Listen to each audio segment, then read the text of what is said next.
the care recipients. All right. Now, I'd like to liken caregiving as bringing the hospital to the house. You're not going to give care like you're just doing it regularly. The same kind of care that will be rendered to a patient in the hospital is the same you liken to be rendered to a older generation, or rather a care recipient in the house by a caregiver. So the caregiver has to have knowledge of medical safety, have to have knowledge of medical procedures, how to save medications, how to carry out vital signs monitoring, how to carry out bed baths, how to carry out a whole lot of things. And then time management. Caregiver has to know how to manage his or her time properly in order to deliver the utmost care as at when due, so as to avoid serving late medications or serving too early medications or feeding late or feeding too early. So the caregiver has to know how to manage his or her time properly. Now, from the beginning of the presentation, I earlier mentioned that given um, the society where we are, Nigeria, we have some cultural perspectives to caregiving. There's a way we see caregiving in this part of the world. Um, and then we can now say that we can divide this perspective into two. Now we can say that there are two basic types of caregiving in Nigeria. There's a traditional method of caregiving, and there is the domiciliary caregiving. Now, the traditional method of caregiving is um, it's a system whereby the younger generations, or rather the younger adults, take care of their older adults themselves by having extended families around. They take them to, they provide basic care for them themselves. They do not employ any caregiver or anyone. And then we have a community, we have a culture and a community where we care for ourselves. And then if the daughter or the son of the older citizen is not available, and then the grandchild is around to take care of the older citizen, or an extended relative is available to take care of the older citizens. That's the traditional caregiving we practice in Nigeria.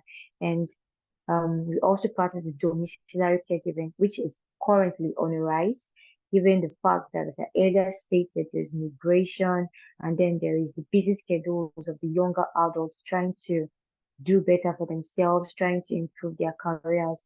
And so the domiciliary caregiving is the least sort of type of caregiving, though it is still on the rise currently, and it is more secure because the caregivers are professionals.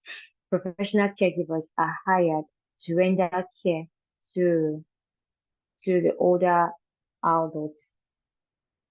So in Nigeria, basically, the traditional caregiving is preferred, and it's preferred because it is cost effective. You do not have to pay the professional caregivers to render care. In as much as they are professionals, um, some persons still prefer to carry out the traditional caregiving for cost sake. It's cost effective. It provides a sense of strong, a sense of security. So persons are very, very paranoid. We can say paranoid. They do not want a situation whereby a stranger is coming to take care of their elderly one in the house. So they'd rather do the care themselves. They rather make sure they take care of themselves, of the elderly ones themselves. Some of them go as far as thinking that no one will take care of their mom, no one will take care of their dad the way they will. No stranger, no nurse, no whoever is going to take care of their dad or their mom or their elderly one the way they'll do. So they tend to prefer the traditional caregiving because it provides a strong sense of security. And then they believe that the young should take care of the elderly. It's a cultural belief that then as long as you're growing old, as long as you were taken care of, when you come of age, it is just natural that you have to take care of the people who took care of you. So this is a belief in this part of the world, and is also a reason why traditional caregiving is preferred. So, providing care homes in Nigeria, it comes with its own unique set of challenges. All right.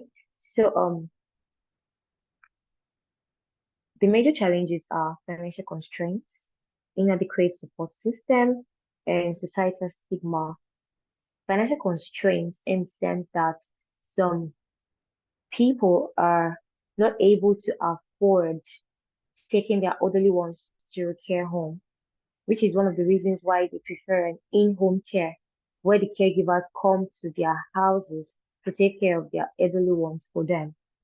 So they are unable to afford a care home. And then some persons are also unable to afford setting up a care home. And then there are inadequate support systems from the government, from individuals. Like I said, there's this belief that as long as you were taken care of when you were younger, you should take care of your elderly one. And then if you're now bringing an idea of taking your elderly one to a care home, you'll not have as much support system as you ought to. And then there's society stigma. Okay, so in Nigeria today, we are not so proud to say that there is no support system for caregivers whatsoever. There is no support system for caregivers as against or as compared to other parts of the world where there are support, very strong support system for their caregivers. I think in the United Kingdom, for example, their caregivers are registered under the National Health Insurance Scheme in the sense that they don't get to pay any medical expenses or whatsoever.